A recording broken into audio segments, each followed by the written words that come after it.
여러분, 지금 이 이야기를 듣고 계신 여러분께 딱 하나만 부탁드리겠습니다. 절대로 혼자 듣지 마세요. 왜냐고요? 지금부터 제가 들려드릴 이야기는 한번 귀에 들어오면 끝까지 듣지 않고는 멈출 수가 없거든요. 그리고 다 듣고 나서도 여러분은 오늘 밤 창문을 열어두지 못할 테니까요. 자, 준비되셨습니까? 시작합니다. 때는 조선 숙종대, 아직 밤이 낮보다 더 긴 계절이었습니다. 경기도 광주 땅 끝자락, 중령 고개 아래 자리 잡은 자그마한 마을 하나가 있었는데요. 사람들은 그 마을을 소란마을이라 불렀습니다. 왜냐? 마을 둘레로 소나무가 얼마나 빼곡하게 들어차 있었냐 하면 한낮에도 그 안에 서 있으면 서늘한 그늘이 등어리를 타고 내려올 정도였으니까요. 마을 입구에 들어서면 제일 먼저 코를 찌르는 건 소량기가 아닙니다. 묵은 장작 연기 그리고 막걸리 냄새였지요. 그 냄새의 진원지는 바로 하나뿐인 주막이었습니다. 주막 이름은 따로 없었습니다. 그냥 다들 최주모네 주막이라고 불렀지요. 최주모라는 여인이 이 주막을 열기 시작한 게 벌써 20년 전 일이었는데 그 20년 동안 이 주막을 거쳐간 사람이 얼마나 많았겠습니까? 장사치, 나그네, 과거 보러 가는 선비, 유배 가는 죄인, 군역 피해 도망치는 총각, 억울함을 품고 한양으로 올라가는 백성들까지. 사연 없는 사람이 없었고 곡절 없는 밤이 없었습니다. 그런데 오늘 밤 제가 들려드릴 이야기는 그 수많은 밤 중에서도 가장 이상하고 가장 두렵고 아무도 설명할 수 없는 단 하나의 밤에 대한 이야기입니다. 김효년 10월 초사흘 밤. 그날 주막 안에 있던 사람들은 모두 사라졌습니다. 흔적도 없이. 단 한 명도 남지 않고. 어떻게요? 왜요? 누가요? 지금부터 차근차근 풀어드리겠습니다. 하지만 한 가지 먼저 말씀드려야 할 게 있어요. 이 이야기를 처음 전한 사람이 있습니다. 그 이야기를 전해 들은 사람도 있고요. 그런데 흥미로운 건 이 이야기를 직접 경험했다는 사람은 단 한 명뿐이라는 겁니다. 그 한 명이 누구냐고요? 그 사람이 바로 그날 밤 죽은 줄 알았던 사내입니다. 자, 그럼 시작해 볼까요? 소란마을에 갑돌이라는 사내가 있었습니다. 본명은 따로 있었겠지만 마을 사람들은 다 그냥 갑돌이라 불렀어요. 나이는 30을 갓 넘긴 정도였고 키는 보통이었고 얼굴은 딱히 잘생기지도 못생기지도 않은 그런 평범한 얼굴이었는데요. 사람들이 그를 기억하는 건 외모 때문이 아니었습니다. 그 사내에겐 특별한 게 하나 있었거든요. 바로 말솜씨였습니다. 갑돌이가 주막에서 술 한 잔 걸치고 이야기를 풀어놓기 시작하면 가던 나그네도 발을 멈췄습니다. 졸던 영감도 눈을 번쩍 뜨고 설거지하던 주모도 행주를 손에 쥔 채로 귀를 기울였어요. 목소리가 특별히 좋은 것도 아니고 이야기 내용이 특별히 화려한 것도 아닌데 왠지 그 사내 이야기를 들으면 그 장면이 눈앞에 보이는 것 같다는 거예요. 마치 그 자리에 있는 것처럼. 그런 갑돌이가 3년 전 어느 날 갑자기 사라졌습니다. 아니, 사라진 게 아니라 죽었다고 했어야겠군요. 마을 사람들이 다 그렇게 알았으니까요. 그해 봄 갑돌이가 한양으로 장사를 다녀오다가 중령고개에서 산적을 만났다는 소문이 돌았습니다. 같이 갔던 동행자가 혼자 도망쳐 내려오면서 그렇게 전했거든요. 갑돌이가 산적의 칼에 맞아 쓰러지는 걸. 제 눈으로 봤다고, 숨이 끊어지는 것도 봤다고 덜덜 떨면서 증언을 했어요. 마을에서는 3일간 곡을 했습니다. 갑돌이 늙은 어머니가 울다 실신을 했고 갑돌이와 어릴 적부터 친하게 지내던 친구들도 술잔을 기울이며 글을 보냈지요. 시신은 찾지 못했지만 그건 산적들이 처리했을 거라는 이야기가 돌았습니다. 어쨌든 갑돌이는 죽었고 마을 사람들은 그렇게 기억했습니다. 3년이 흘렀습니다. 김효년 10월 초사흘. 그날도 주막은 평소처럼 불을 밝히고 있었습니다. 밖에는 가을비가 추적추적 내리고 있었는데 그런 날일수록 주마가는 더 훈훈한 법이지요. 안에서는 따뜻한 불 앞에서 술 한잔 기울이면서 비소리를 안주 삼아 이야기꽃을 피우는 것, 그게 그 시절 사람들의 낙이었으니까요. 그날 주막 안에 있던 사람을 하나하나 짚어드리겠습니다. 이게 중요해요. 나중에 이 사람들이 다 사라질 테니까 지금 잘 기억해 두세요. 먼저 최주모. 주막 주인장이지요. 나이 50을 바라보는 여인으로 이 마을에서 가장 귀가 밝고 입이 무거운 사람이었습니다. 들은 건 많고 말한 건 적은, 그래서 사람들이 가장 믿는 어른이었어요. 다음으로 박서방. 소란마을에서 대대로 두부를 만들어 파는 집안의 3대째 두부장수였습니다. 나이는 40 중반, 덩치가 좋고 웃음이 많은 사람이었는데요. 이날은 혼자 주막에 들어와서 막걸리를 마시고 있었어요. 집에 무슨 일이 있었는지 표정이 좀 어두웠습니다. 그 다음 황노인. 마을에서 제일 연장자로 나이가 73이었습니다. 귀가 좀 어둡고 걸음이 느렸지만 머리만큼은 아직 청청하다는 소리를 들었어요. 이날 황노인은 손자 녀석이 모처럼 가져다준 약주를 안고 혼자 주막에 나왔습니다. 손자한테서 받은 약주를 혼자 마시기 아까워서 주모 아주머니랑 나누려고 가지고 왔다는 거예요. 그리고 나그네 셋. 이름도 출신도 알 수 없는 여행자들이었습니다. 비를 피해 들어온 듯 짐을 잔뜩 짊어지고 있었는데 셋이 같이 온 것도 아니고 따로따로 들어왔어요. 그래도 비 오는 밤 좁은 주막 안에서 자연스럽게 같은 상 앞에 앉게 됐지요. 한 명은 갓을 쓴 젊은 선비 차림이었고, 한 명은 보부상처럼 보이는 중년 사내였고, 나머지 한 명은 얼굴에 흉터가 있는 사내였는데 나이를 짐작하기 어려운 그런 인상이었어요. 그리고 마지막으로 주모의 어린 심부름꾼 돌쇠. 15살 소년으로 마을에서 가장 가난한 집 막내였는데 주모가 거두다시피 해서 주막 일을 돕고 있었습니다. 심부름도 하고 설거지도 하고 장작도 패고 그런 아이였어요. 이렇게 해서 총 8명이 그날 밤 주막 안에 있었습니다. 그날 밤 주막의 문이 닫히고 나서 이 8명은 단 한 명도 그 안에서 발견되지 않았습니다. 어떻게 된 걸까요? 이제 그 밤으로 들어가 봅시다. 비가 내리기 시작한 건 유시 무렵이었습니다. 해가 막 넘어가고 어둠이 내려앉을 때쯤 하늘이 갑자기 흐려지더니 굵은 빗방울이 후두둑 떨어지기 시작했어요. 이런 날은 주막이 바빠지는 법입니다. 길을 가다가 비를 만난 나그네들이 하나둘 뛰어들어오거든요. 최주모는 부지런히 술을 데우고 안주를 준비했습니다. 돌쇠는 이리 뛰고 저리 뛰면서 상을 나르고 잔을 채웠지요.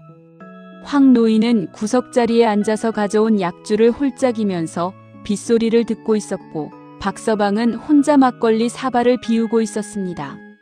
나그네 셋은 비교적 중앙에 앉아서 각자 시킨 술과 안주를 들며 처음엔 말이 별로 없었어요. 하지만 술이 한숨배 돌고 나니 자연스럽게 이야기가 시작됐습니다. 선비 차림의 젊은 사내가 먼저 말을 꺼냈는데 이번 과거에 대한 이야기였어요. 보부상 차림의 중년 사내는 요즘 장사가 잘 안 된다는 이야기를 했고, 흉터 있는 사내는 그냥 듣기만 했습니다.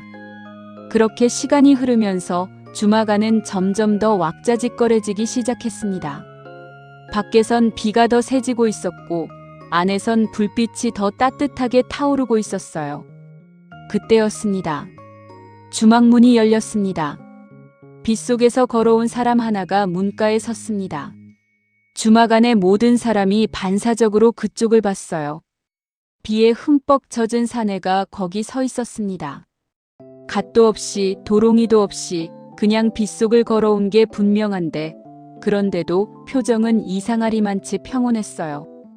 박서방이 먼저 알아봤습니다. 그리고 손에 들고 있던 막걸리 사발을 그대로 상 위에 떨어뜨렸습니다. 와장창 소리가 났습니다. 황노인은 무슨 일인가 하고 귀를 기울였고, 최주모는 부엌 쪽에서 나오다가 그 자리에서 굳어버렸습니다. 돌쇠는 그냥 멍하니 서 있었고, 나그네 셋은 영문을 모른 채 서로를 쳐다봤지요. 박서방이 떨리는 목소리로 말했습니다. 갑돌이 형님, 여러분, 지금 이 순간이 정말 중요한 순간입니다. 왜냐하면 지금부터 그날 밤 주막에서 무슨 일이 일어났는지를 제가 차근차근 풀어드릴 텐데 이 한 장면 때문에 모든 게 달라지거든요. 죽은 사람이 돌아왔습니다. 3년 전에 죽었다고 다 알고 있던 사내가 비에 흠뻑 젖은 채로 주막 문가에 서 있었습니다. 그런데 생각해 보세요. 여러분이라면 이 순간 어떤 기분이 들겠습니까? 기쁠까요? 반가울까요? 아니면 무서울까요? 박서방의 반응이 그걸 잘 보여줬습니다. 사발을 떨어뜨렸어요. 반갑다는 표정이 아니었습니다. 무섭다는 표정이었어요. 죽은 사람을 보았을 때의 그 표정. 눈이 커지고 얼굴이 하얗게 변하고 입이 반쯤 벌어지는 그 표정. 사내가 천천히 주막 안으로 들어섰습니다. 물이 뚝뚝 떨어지는 도포자락을 이끌며 사내는 아무 말도 하지 않았습니다. 그냥 주막 안을 한번 둘러봤어요. 그 눈빛이 어땠냐 하면 눈빛이 너무 고요했습니다. 기쁘지도 않고 슬프지도 않고 놀라지도 않은, 그냥 이 공간을 인식하고 있다는 것 외에는 아무런 감정도 담겨 있지 않은 그런 눈빛. 최주모가 먼저 정신을 차렸습니다. 주모라는 사람이 원래 위기 상황에 빠르게 대응하는 사람이거든요. 주모가 목을 가다듬고 말했습니다. 어서 오세요. 젖은 옷 말리세요. 따뜻한 거 드릴게요. 그 목소리가 살짝 떨렸다는 건 황 노인을 제외한 모두가 알아채는 일이었습니다. 사내가 구석자리로 걸어가서 앉았습니다. 박서방과 최주모의 시선이 사내를 따라갔습니다. 박서방이 자리에서 일어나 다가가려 했는데 발이 잘 떼어지지 않는 것 같았어요. 결국 3발자국쯤 다가가서 멈췄습니다. 형님, 갑돌이 형님 맞소? 사내가 그제야 박서방을 봤습니다. 그리고 천천히 고개를 끄덕였어요. 응, 나야. 그 목소리가 살아있는 사람의 목소리였습니다. 분명히 살아있는 사람의 목소리였어요. 낮고 차분하고 예전보다 조금 더 쉰 것 같기도 하지만 분명히 갑돌이의 목소리였습니다. 박서방이 와락 다가가 어깨를 잡았습니다. 진짜 살과 뼈가 있는 어깨였어요. 차갑긴 했지만 그건 비를 맞고 왔으니까요. 박서방의 눈에 눈물이 고이기 시작했습니다. 살아있었던 거요? 어떻게 된 거요? 우린 다 죽은 줄 알았소. 갑돌이가 잠깐 침묵했습니다. 그러다가 말했습니다. 긴 이야기야. 그리고 그날 밤 갑돌이는 이야기를 시작했습니다. 주막 안의 모든 사람이 그 이야기를 들었습니다. 나그네 셋도 황노인도 돌쇠도 박서방도 최주모도 모두가 하던 것을 멈추고 갑돌이의 이야기 속으로 빠져들어갔어요. 갑돌이의 이야기는 이렇게 시작됐습니다. 나는 그날 중령고개에서 산적을 만났다. 칼에 맞은 것도 맞다. 쓰러진 것도 맞다. 동행자 놈이 나를 버리고 도망친 것도 맞아. 근데 나는 안 죽었어. 산적들은 내가 죽었다고 생각하고 내 집만 챙겨서 갔다. 쓸만한 물건들만 빼가고 시신은 그냥 내버려뒀어. 그 상태로 나는 거기 쓰러져 있었는데 얼마나 지났는지도 몰라. 눈을 뜨니까 하늘이 보이더라고. 밤하늘. 별이 엄청 많이 보였어. 기어서 고갯길을 내려갔어. 피가 너무 많이 났는데 신기하게도 발이 움직였어. 아랫마을에 닿았을 때 거기서 노파 한 명을 만났는데 그 노파가 나를 거뒀어. 거의 석 달을 그 노파 집에서 누워만 있었어. 밥 먹고 약 먹고 자고. 그게 다였어. 그러다 몸이 낫기 시작했는데 이상한 게 하나 있었어. 갑돌이가 거기서 잠깐 말을 멈췄습니다. 주막 안이 완전히 조용해졌어요. 빗소리만 들렸습니다. 이상한 게 뭐냐고요? 갑돌이가 낮은 목소리로 계속했습니다. 내가 꿈을 꾸기 시작했어. 매일 밤 똑같은 꿈을. 그 꿈에서 나는 이 주막에 서 있어. 최주몬의 주막. 여기. 지금 우리가 있는 이 자리. 그리고 꿈속에서 주막 안에 있는 사람들이 하나씩 사라져. 주막 안의 분위기가 달라졌습니다. 여러분도 느끼시나요? 이야기의 온도가 조금 내려가기 시작했습니다. 조금 아까까지는 오랜만에 살아 돌아온 친구에 대한 반가움 같은 게 있었는데 지금부터는 그게 아닌 거예요. 박서방이 물었습니다. 사라진다고? 그래. 하나씩. 아무 소리도 없이. 아무 이유도 없이. 그냥 눈 깜빡하면 한 명이 없어. 또 눈 깜빡하면 또 한 명이 없어. 황 노인이 귀를 기울이며 물었습니다. 뭐라고? 잘 안 들려. 갑돌이가 목소리를 조금 높였습니다. 하지만 어조는 그대로였어요. 차분하게. 꿈에서 사람들이 사라진다고요. 이 주막에서. 황 노인이 무슨 소린지 이해했는지 모르겠지만 그냥 고개를 끄덕였습니다. 나그네 셋은 서로 눈빛을 교환했어요. 분위기가 좀 이상하다는 걸 느끼기 시작한 거겠지요. 선비 차림의 젊은 사내가 물었습니다. 그 꿈을 얼마나 자주 꾸셨소? 갑돌이가 선비를 봤습니다. 3년 동안. 매일. 조용해졌습니다. 완전히. 갑돌이가 계속했습니다. 처음엔 그냥 꿈이라고 생각했어. 죽다 살아났으니까 뭔가 이상한 꿈을 꾸는 거겠지 싶었어. 근데 매일이야. 3년을 매일. 똑같은 꿈. 같은 주막, 같은 자리, 같은 방식으로 사람들이 하나씩 사라지는 꿈. 그러다 한 달 전에 꿈이 달라졌어. 뭐가요? 사라지는 사람들의 얼굴이 보이기 시작했어. 처음엔 그냥 사람 형태만 보였는데 한 달 전부터 얼굴이 보이기 시작했거든. 그리고 갑돌이가 주막 안을 천천히 둘러봤습니다. 거기 있는 사람들이 여기 있는 사람들이야. 여러분, 이 장면을 한번 상상해 보시겠어요? 비 오는 밤, 주막 안 불빛 아래서 3년 만에 돌아온 사내가 하는 말이 뭐냐 하면 꿈에서 봤던 사람들이 바로 지금 이 자리에 있다는 거잖아요. 그리고 꿈에서 그 사람들이 사라졌다는 거고. 그 말을 들은 사람들이 어떤 표정을 지었을 것 같으세요? 박서방은 얼굴이 하얘졌습니다. 최주모는 행주를 꽉 쥐었어요. 황 노인은 여전히 잘 못 알아듣고 두리번거렸고 돌쇠는 부엌 쪽으로 슬금슬금 물러섰습니다. 나그네 셋 중에 흉터 있는 사내가 처음으로 말을 꺼냈어요. 그건 그냥 꿈 아니오? 목소리가 낮고 평평했습니다. 겁에 질린 것도 아니고 화가 난 것도 아닌 그냥 질문을 하는 목소리였어요. 갑돌이가 그 사내를 봤습니다. 그렇겠지. 그냥 꿈이겠지. 나도 그렇게 생각했어. 근데 오늘 여기 들어서는 순간 꿈에서 봤던 것들이 다 여기 있더라고. 뭐가요? 저기 구석에 앉아 계신 노인장의 약주. 꿈에서 봤어. 박서방이 쓰고 있는 패랭이. 꿈에서 봤어. 저 소년이 들고 있는 나무 쟁반. 그 쟁반에 난 흠집. 꿈에서 봤어. 심지어 갑돌이가 흉터 있는 사내를 봤습니다. 당신 얼굴에 흉터. 꿈에서 봤어. 처음 봤는데도 낯익었던 거 그래서였어. 그 말에 흉터 있는 사내의 눈이 처음으로 흔들렸습니다. 박서방이 억지로 웃으려고 했습니다. 이런 순간에 사람이 잘하는 행동이 있잖아요. 불편한 걸 웃음으로 덮으려는 거요.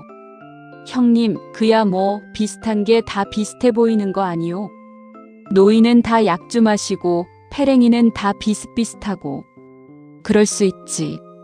근데 박서방. 응? 꿈에서 내가 사라지는 순서가 있어. 박서방이 굳었습니다. 갑돌이가 계속했습니다. 첫 번째로 사라지는 사람이 있어. 두 번째로 사라지는 사람이 있고. 나는 그 순서를 다 알아. 3년 동안 매일 봤으니까.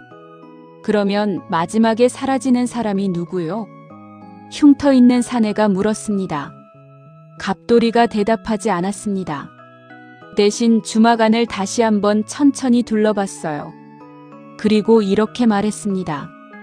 지금은 말 못해. 왜요? 그 말을 하면 그렇게 되거든. 자, 여러분. 지금 이 순간 주막 안 분위기가 어떨 것 같으세요? 저는 여러분이 이 장면을 생생하게 느끼셨으면 해서 조금 더 설명을 드릴게요.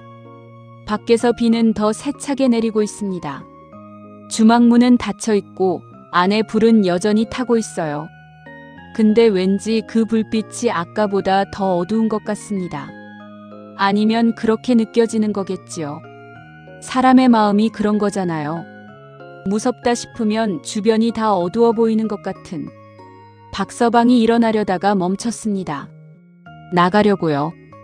집에 가려고. 근데 밖에 비가 너무 세차게 내리고 있거든요. 게다가 갑돌이가 방금 한 말 때문에 발이 떼어지지 않는 겁니다. 첫 번째로 사라지는 사람이 누구지? 혹시나. 나그네 셋은 이제 서로 제대로 이야기를 나눴습니다. 아까 전까지는 그냥 이상한 사람의 이상한 이야기 정도로 흘렸을지 모르지만 이제는 그게 아닌 거잖아요. 자기들의 구체적인 모습이 꿈에 있었다는 얘기를 들었으니 선비 차림의 젊은 사내가 갑돌이에게 물었습니다.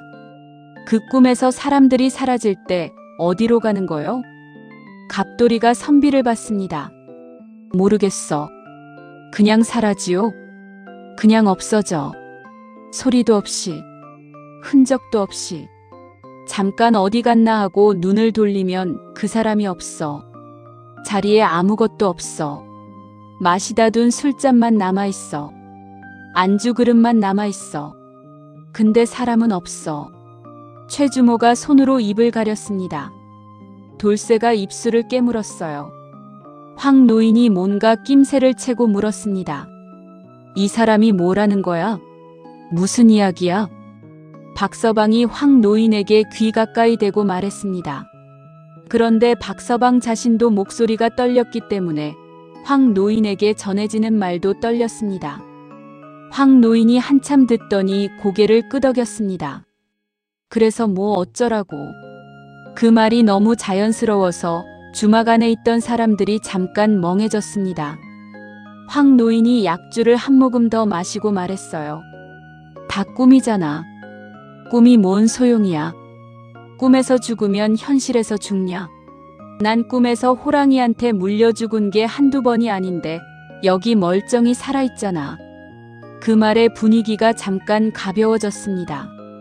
웃음까지는 아니지만 긴장이 조금 풀렸어요. 갑돌이도 황 노인을 보며 작게 미소를 지었습니다. 그게 그날 밤 갑돌이가 지은 유일한 미소였습니다. 최주모가 분위기를 바꾸려는 듯이 말했습니다. 갑돌이 씨, 일단 뭐라도 드세요. 오래 걸어왔을 거 아니요. 따뜻한 건 먹고 이야기해요. 갑돌이가 고개를 끄덕였습니다. 최주모가 부엌으로 들어가고 돌쇠가 부지런히 따라갔어요. 박서방이 갑돌이 옆에 앉았습니다. 형님, 진짜 어떻게 된 거요? 3년이잖아요. 이야기하기엔 너무 길어. 그래도 대충이라도. 갑돌이가 잠깐 생각하더니 말했습니다. 살았어. 그냥 이 마을 생각했어. 어머니 생각했어. 그러다 다 나으니까 돌아오고 싶었어. 근데 계속 그 꿈이 걸렸어. 그 꿈 때문에 돌아오는 걸 미뤘어. 근데 오늘 더 이상 미룰 수가 없었어. 왜요? 오늘이 10월 초사흘이거든.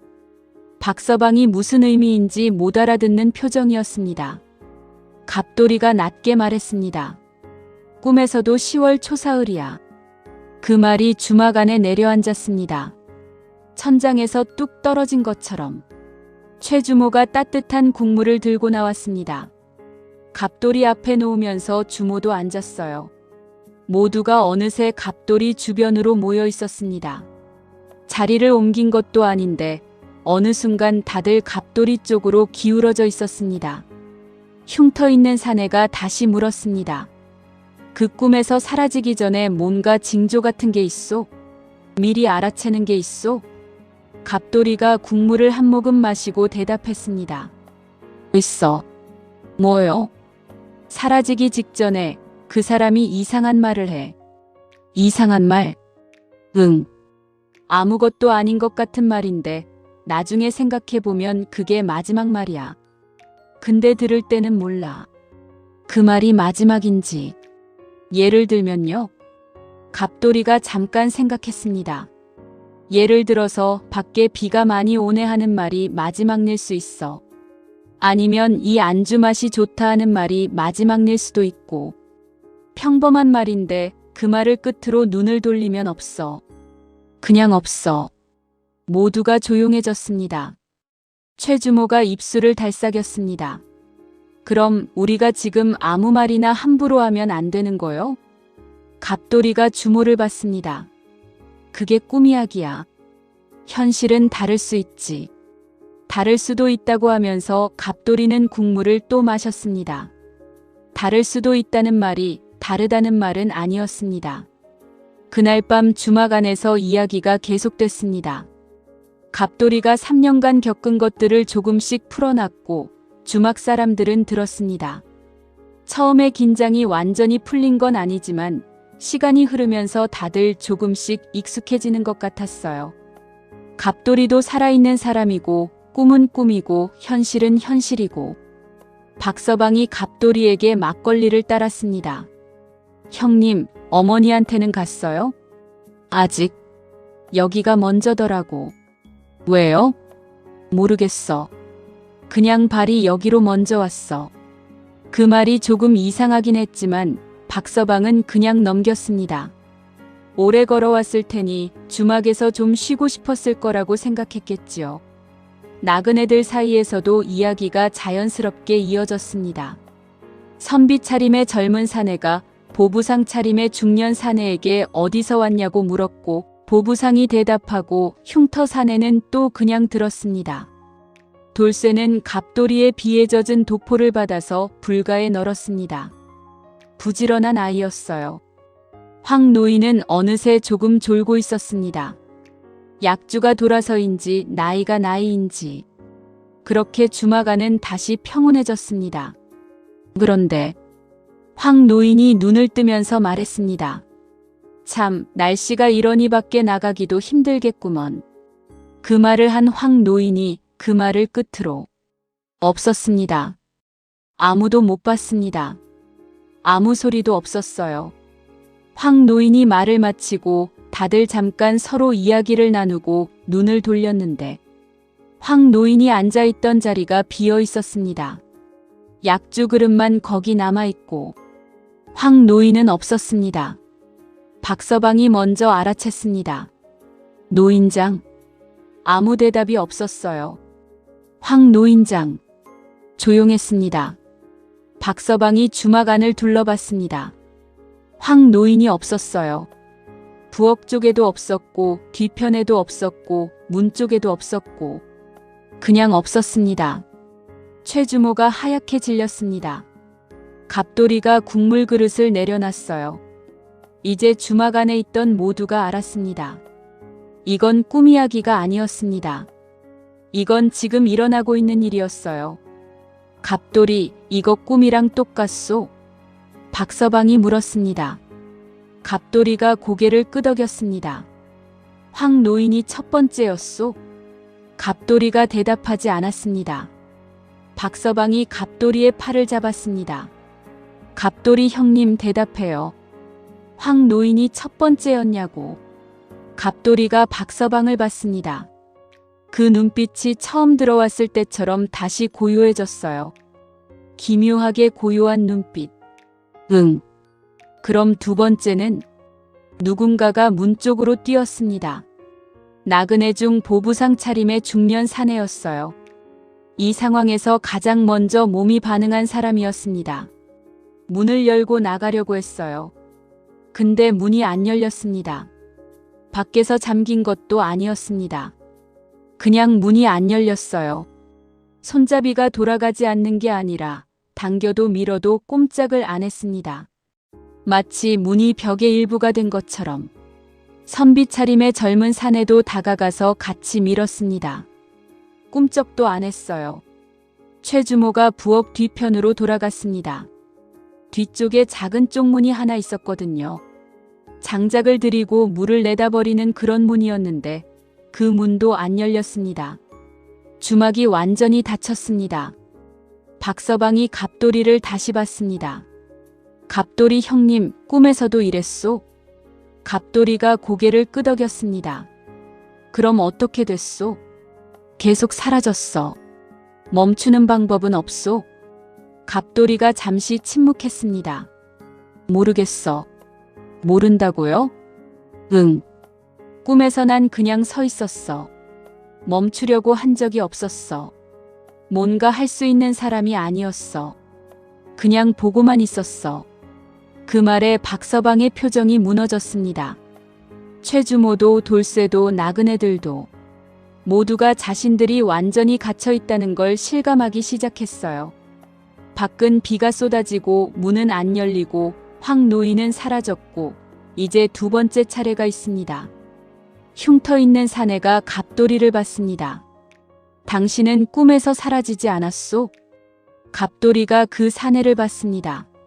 아니, 나는 끝까지 남아 있었어. 그러면 당신은 알겠군. 마지막까지. 다 사라지고 나서 어떻게 되는지. 갑돌이가 대답하지 않았습니다. 흉터 사내가 낮은 목소리로 다시 물었습니다. 다 사라지고 나서 어떻게 됩니까? 갑돌이가 긴 숨을 내쉬었습니다. 꿈이 끝나. 박서방이 술상을 손으로 탁 쳤습니다. 그게 뭔 소리요? 꿈이 끝나면 우리가 어디 있는 거요? 우리가 사라지면 어디로 가는 거냐고. 갑돌이가 박서방을 봤습니다. 모르겠어. 꿈속에서 사라진 것들이 어디로 가는지 꿈을 꾸는 사람이 어떻게 알겠어. 그 말이 박서방의 가슴을 후볐습니다. 우리가 꿈속의 존재라는 말처럼 들렸거든요. 최주모가 떨리는 목소리로 말했습니다. 그러면 갑돌이 씨, 당신이 우리를 살릴 수 있는 거 아니요? 당신이 꿈에서 깨어나면 우리가 살 수 있는 거 아니요? 모두의 눈이 갑돌이에게로 향했습니다. 갑돌이가 그들을 봤습니다. 한 명 한 명. 나는 깨어 있어. 그 말이 주막 안에 퍼졌습니다. 나는 깨어 있어. 이게 꿈이 아니라는 뜻이었어요. 갑돌이에게 이건 꿈이 아니었습니다. 현실이었어요. 그래서 더 무서웠습니다. 꿈이라면 깨어나면 끝인데 이게 현실이라면 사라진 황 노인은 어디로 간 걸까요? 다음에 사라질 사람은 어디로 가는 걸까요? 선비 차림의 젊은 사내가 애써 냉정하게 말했습니다. 합리적으로 생각해 봅시다. 황 노인은 아마 뒷간에 갔을 수도 있소. 어두운 데서 우리가 못 봤을 수도 있고. 박서방이 소리쳤습니다. 노인장, 거기 있소. 조용했습니다. 돌쇠야, 뒷간 가봐. 돌쇠가 부엌 쪽을 봤습니다. 부엌 뒤편에 뒷간이 있었거든요. 근데 돌쇠가 못 가겠다는 표정으로 서 있었습니다. 최주모가 돌쇠 대신 직접 뒷간을 확인했습니다. 없었습니다. 황 노인은 거기도 없었어요. 그리고 그 사이에 보부상 차림의 중년 사내가 없었습니다. 여러분, 저도 이 대목에서 잠깐 숨을 고르겠습니다. 지금 주막 안에서 2명이 사라졌습니다. 황 노인과 보부상 차림의 나그네. 이제 6명이 남아있어요. 갑돌이, 박서방, 최주모, 돌쇠, 선비 차림의 젊은 나그네, 흉터 있는 나그네. 이 6명이 서로를 바라보며 서 있습니다. 이제 아무도 혼자 움직이지 않았습니다. 모두가 붙어 있으려고 했어요. 시야에서 벗어나면 안 된다는 본능적인 판단이었겠지요. 박서방이 말했습니다. 다들 한자리에 있어요. 떨어지지 말고. 모두가 방 한가운데로 모였습니다. 불 가까이. 서로의 팔이 닿을 만큼.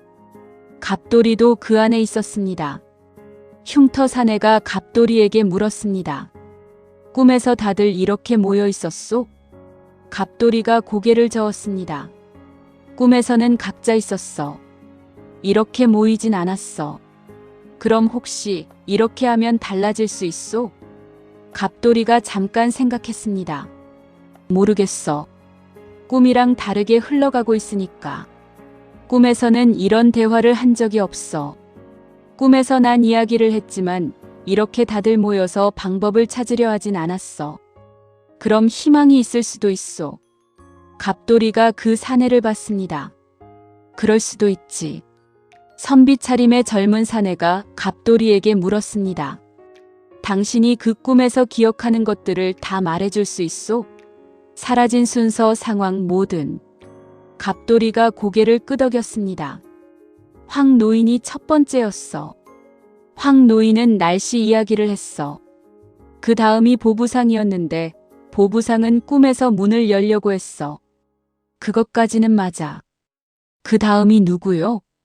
갑돌이가 입을 열지 않았습니다. 갑돌이. 박서방이 갑돌이의 팔을 잡았습니다. 형님 말해줘요. 그래야 막을 수 있잖아요. 갑돌이가 박서방을 봤습니다. 그리고 아주 낮은 목소리로 말했습니다. 세 번째는 너야. 박서방이 굳었습니다. 나. 응. 꿈에서 내가 뭘 했소? 넌 소리를 질렀어. 박서방이 자신도 모르게 입을 막았습니다. 방금 전에 박서방이 술상을 치고 소리를 질렀잖아요. 그렇다면 이미 그 장면이 재현된 건가요? 그런데 박서방은 아직 여기 있습니다. 갑돌이. 박서방이 떨리는 목소리로 말했습니다. 형님, 나 어떻게 하면 돼요? 뭘 하면 살 수 있어요? 갑돌이가 박서방의 손을 잡았습니다. 꿈에서 넌 사라지기 전에 이 질문을 했어. 뭐요? 뭘 하면 살 수 있냐고. 그게 마지막 말이었어. 박서방의 얼굴이 무너졌습니다. 그리고 없었습니다. 5명이 남았습니다. 갑돌이, 최주모, 돌쇠, 선비, 흉터, 사내. 최주모가 울기 시작했습니다. 소리는 내지 않았어요. 그냥 눈물이 흘렀습니다. 20년 동안 알고 지낸 박서방이었거든요. 돌쇠는 최주모의 소매를 잡고 서 있었습니다. 15살 아이였지만 울지 않았습니다. 아직 현실감이 없는 건지 아니면 이미 너무 겁에 질려서 울 여유도 없는 건지. 선비가 말했습니다. 갑돌이 씨, 솔직하게 말해줘요. 우리 살 수 있어? 갑돌이가 선비를 봤습니다. 모르겠어. 꿈에서 본 것과 지금이 달라지고 있어? 일부는 달라. 이렇게 대화를 나누진 않았으니까. 그럼 달라질 수 있어. 달라지고 있는 건지 그냥 같은 결말로 가는 다른 길인 건지 모르겠어. 선비가 침묵했습니다. 그 말이 옳다는 걸 알기 때문이었겠지요. 흉터 사내가 말했습니다. 나는 꿈에서 몇 번째였소? 갑돌이가 흉터 사내를 봤습니다. 너는 마지막이야. 흉터 사내의 눈이 잠깐 흔들렸습니다. 그리고 다시 평평해졌어요. 마지막이면 가장 오래 있는 거군요. 응. 그러면 내가 가장 많이 볼 수 있겠군.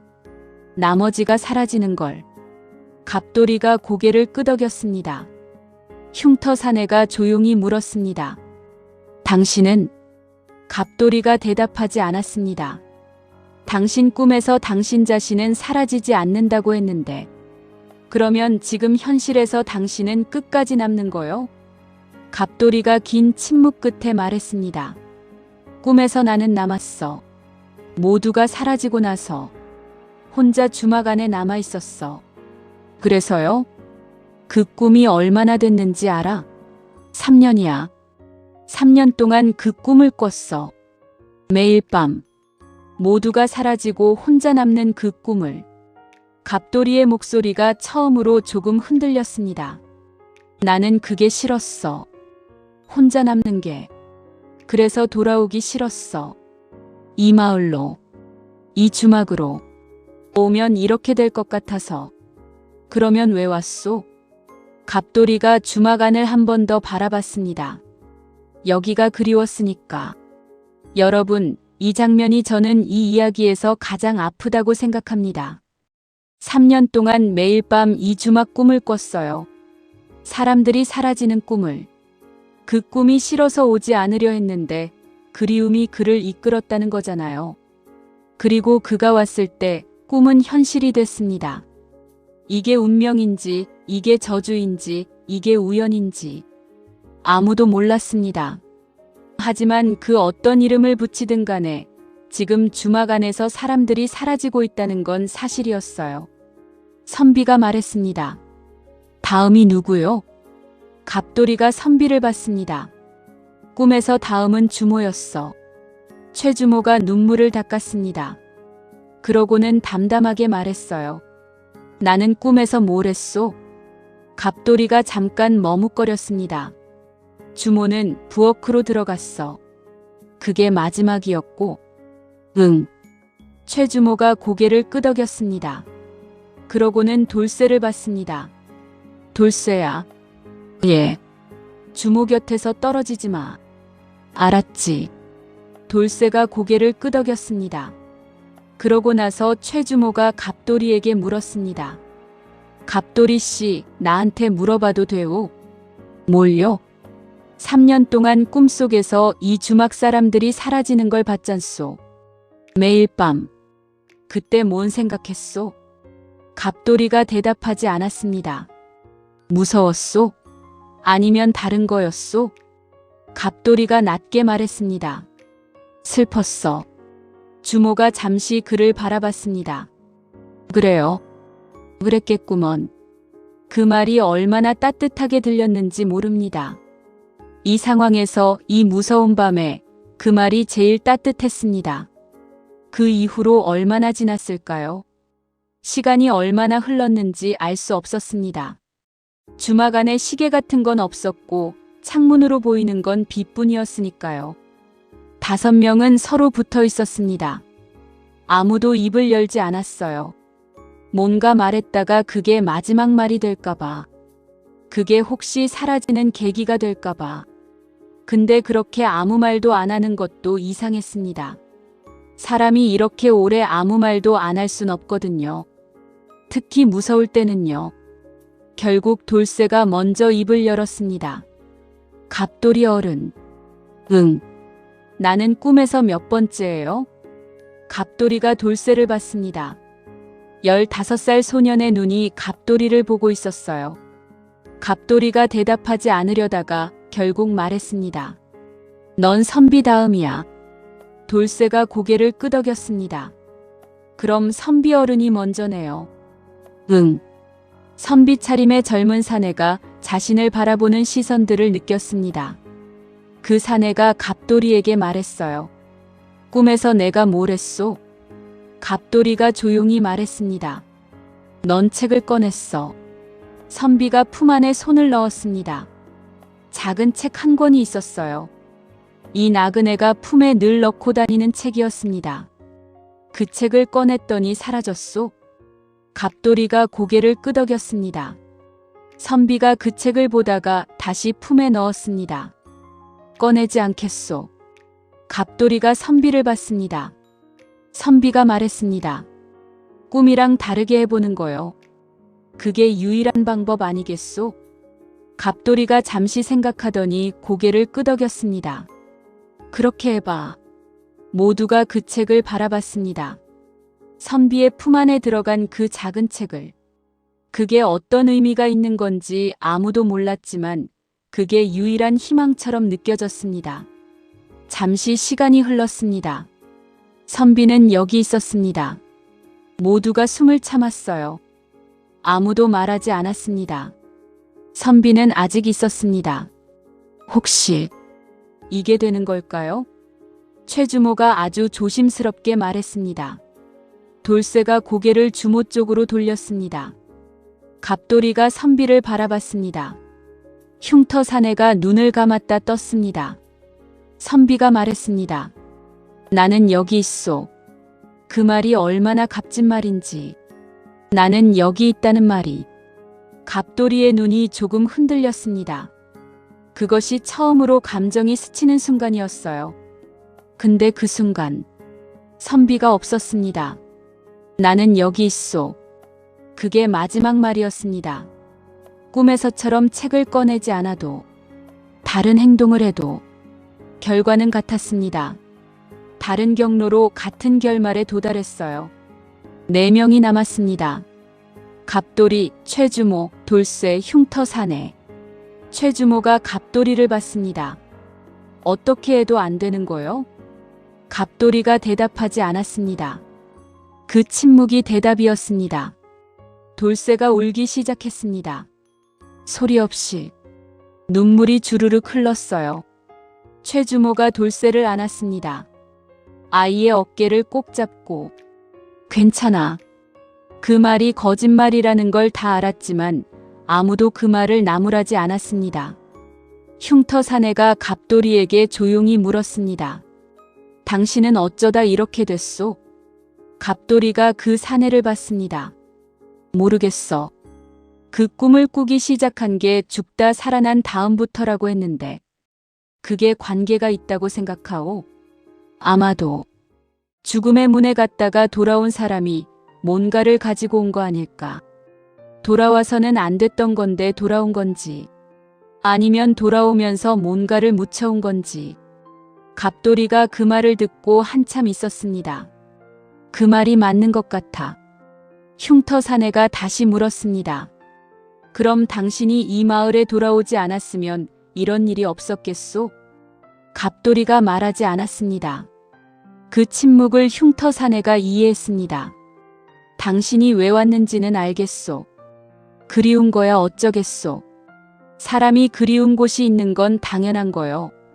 갑돌이가 흉터 사내를 봤습니다. 이 사내가 누구인지 여전히 몰랐습니다. 오늘 처음 만난 나그네였어요. 당신은 왜 이 길을 가고 있었소? 흉터 사내가 잠깐 생각했습니다. 나도 그리운 곳이 있었소.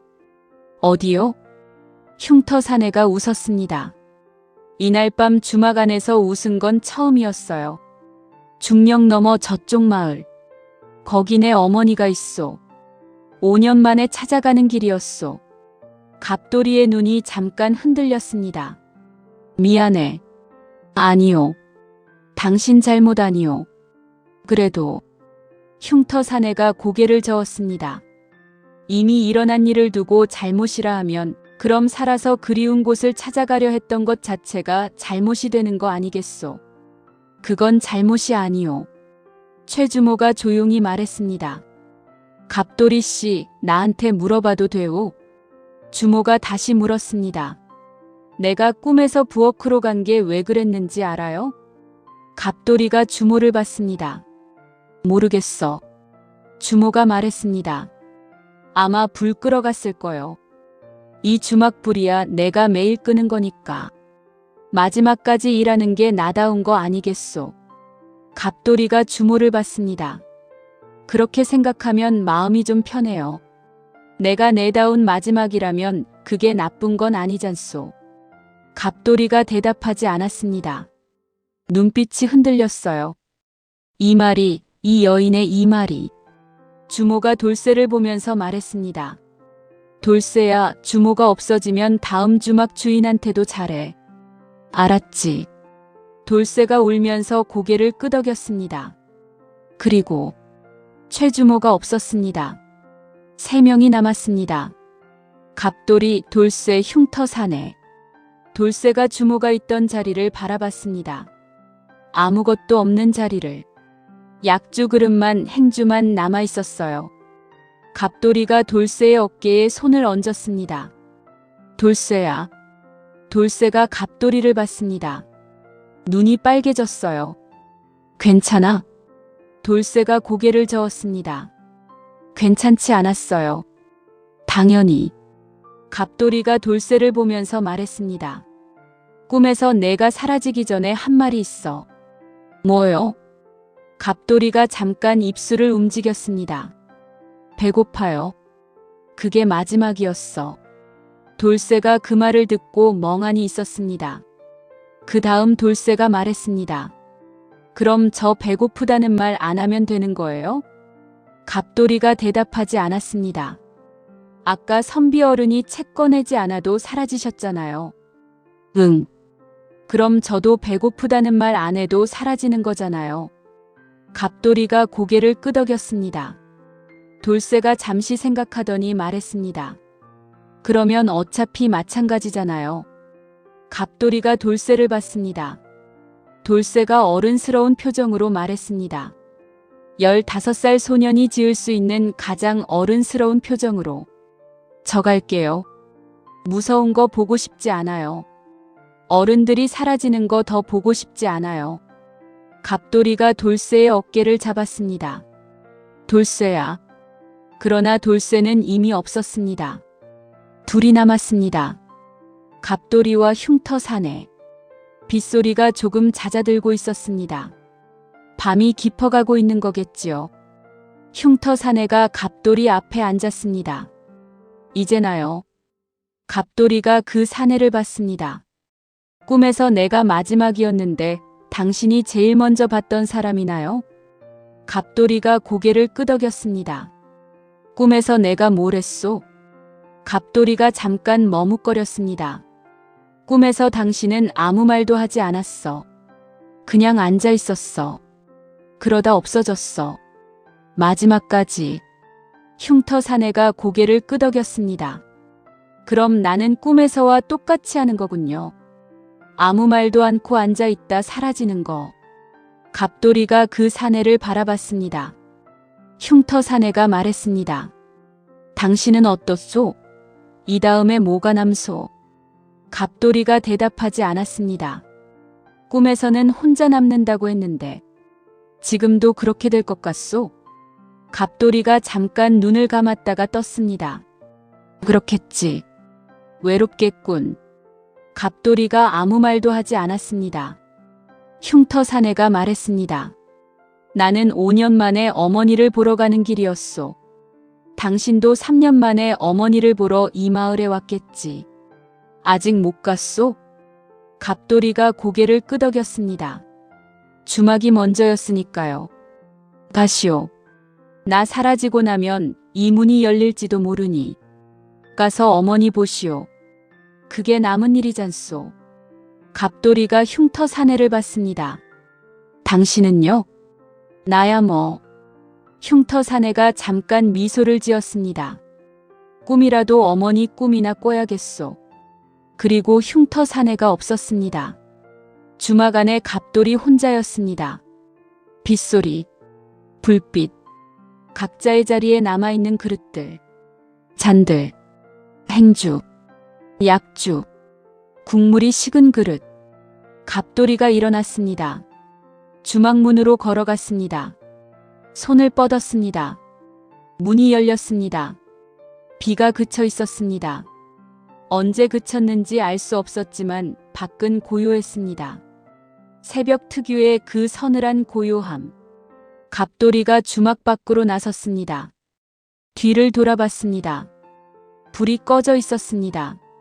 최주모가 사라지면서 불도 사라진 건지 아니면 불이 그냥 꺼진 건지 몰랐습니다. 갑돌이는 마을 안쪽으로 걸어갔습니다. 어머니가 사는 집을 향해. 이것이 그날 밤의 이야기입니다. 그 다음 날 아침 마을 사람들이 주막에 갔을 때 주막은 아무도 없었습니다. 황 노인도 박서방도 최주모도 돌쇠도 나그네들도 흔적만 남아 있었습니다. 술잔들, 그릇들, 최주모의 행주. 갑돌이만 마을에 있었습니다. 어머니 집에 들어가서 어머니를 만났고 어머니는 실신했다가 깨어나서 아들을 부여잡고 울었습니다.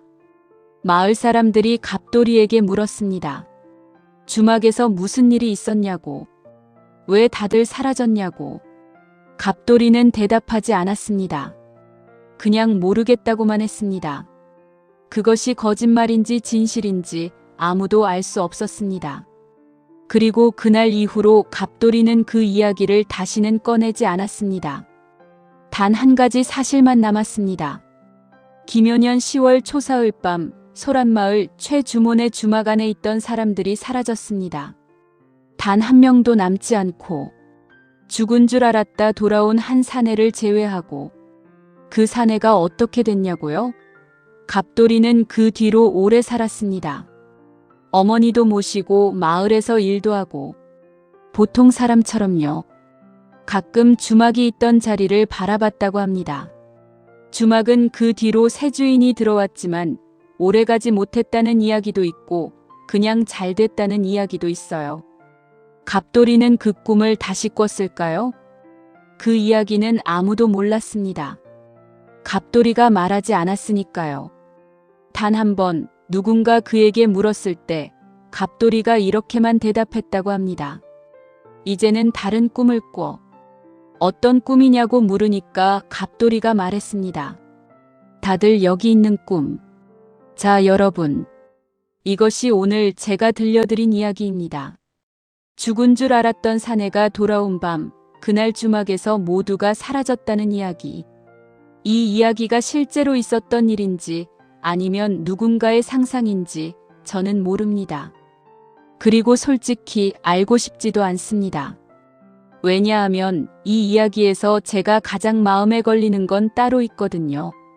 갑돌이가 3년 동안 이 꿈을 꿨다는 것, 그러면서도 결국 돌아왔다는 것.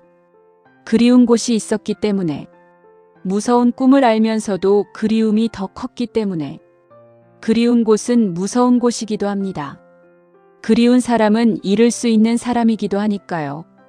그래도 우리는 그리운 데로 갑니다. 그게 사람이니까요. 오늘 밤 여러분도 그리운 누군가가 있다면 거기로 가세요. 조금 무섭더라도. 저는 여기까지입니다. 오늘 이야기는 여기서 끝입니다. 잘 자세요. 좋은 꿈 꾸시고요. 다른 꿈을 꾸세요. 다들 여기 있는 그런 꿈으로.